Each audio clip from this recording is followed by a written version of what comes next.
But well, for our next story, we cross over to the lakeside city of Kisumu, where the Ethics and Anti-Corruption Commission, Eacc, is in the process of recovering a grabbed land. My colleague Achola Simon is on standby to give us more.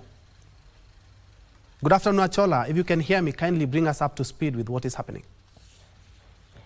Well, good afternoon, and thank you very much, Ben, Troy, and Jue there at Broadcasting House. Indeed, we are here in Kisumu, and you've rightly put it. We are actually with the Eacc officials who've actually come here to Kisumu, one, to train journalists on various things, and basically to touch base on how we're going to work with Eacc in terms of ensuring that whatever they're doing is actually out there, but also to get journalists to understand exactly how to go about cases that are actually before the court or Eacc is actually handling. But more importantly, also they're also carrying out their usual duty, which is of course to recover some of the properties that have actually been public property that have actually been stolen by unscrupulous people out here. But to put us into perspective of exactly what has been happening today is the Eacc spokesperson Eric Ngumbi, who is here. Eric, thank you very much.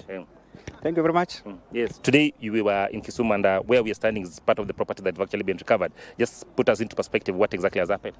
Thank you very much. Today the Ethics and Anti-Corruption Commission is here in Kisumu. We are in a workshop with journalists from around 6 counties. And as part of the anti-corruption training, we have come to one of the properties that had been grabbed, but the Eacc has been able to recover the same and return it to the government. So in summary, in the last 2 months, the Commission has, through a court process, successfully recovered and returned to the public land that had been grabbed. It is worth 300 million, but it is now back. That land includes this parcel where we are now. If you look at the other side, you can see the signpost for Kenya Railways. So we have 3.5 acres of land in this area.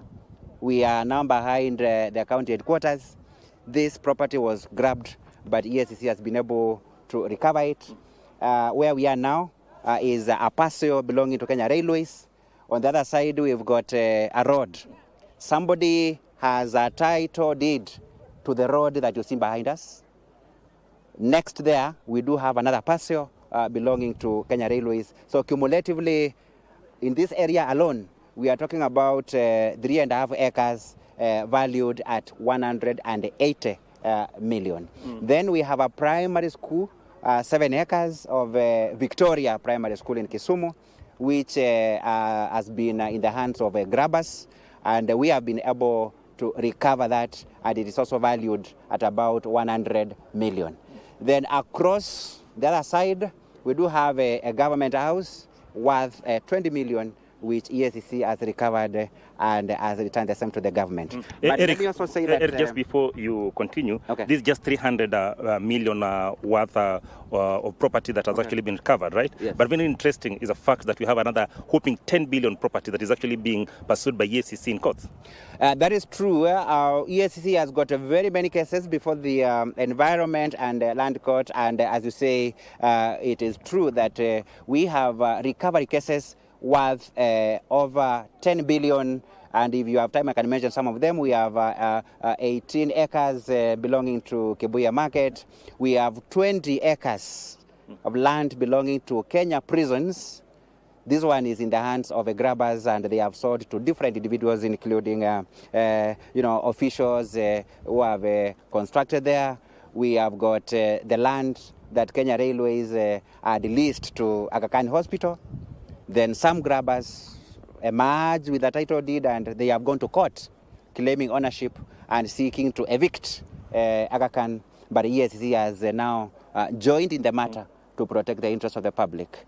We have many institutions that have lost land in this area. We have the county government, we have the Ministry of Transport, Ministry of Roads, we've got Kiwasco, we have got LBDA, we have got KBC. KBC has also lost land. People have stolen from you, and we will be returning this land to this institution. Looking at the figures involved, Eric, as we conclude, is Kisumu one of the hotspots for land theft in this country?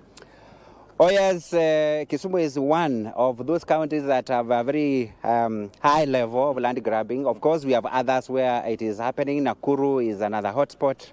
Mombasa is another area. In Central, we have got Laikipia and Nyeri. Most of government plots within towns, county headquarters are in the hands of private persons. And the land that has been stolen is actually, one could say that could contribute significantly to the government's housing project if it's recovered. But again, EACC is not able to recover all this at a go due to capacity in terms of our numbers, but we just go, recovering one after the other. Eventually, it will be there. Thank you very much. Of course, Eric, we are hard pressed for time, but of course, we'll be giving a detailed news coverage of this in the subsequent bulletin. That is Eric Ngumbi, the EACC spokesperson, giving us details of exactly what is happening today. But also, just in the previous, in the initial interview we had with him, he also said that government officials actively involved in facilitating theft of public land will actually be pursued. Back to you, Ben Troy Njue. Very well, that has been my colleague Achola Simon live from the lakeside city of Kisumu. They're engaging EACC spokesperson Eric Ngumbi after EACC recovered land worth 3 billion Kenya shillings, 3.5 acres. And he says that they are pursuing more land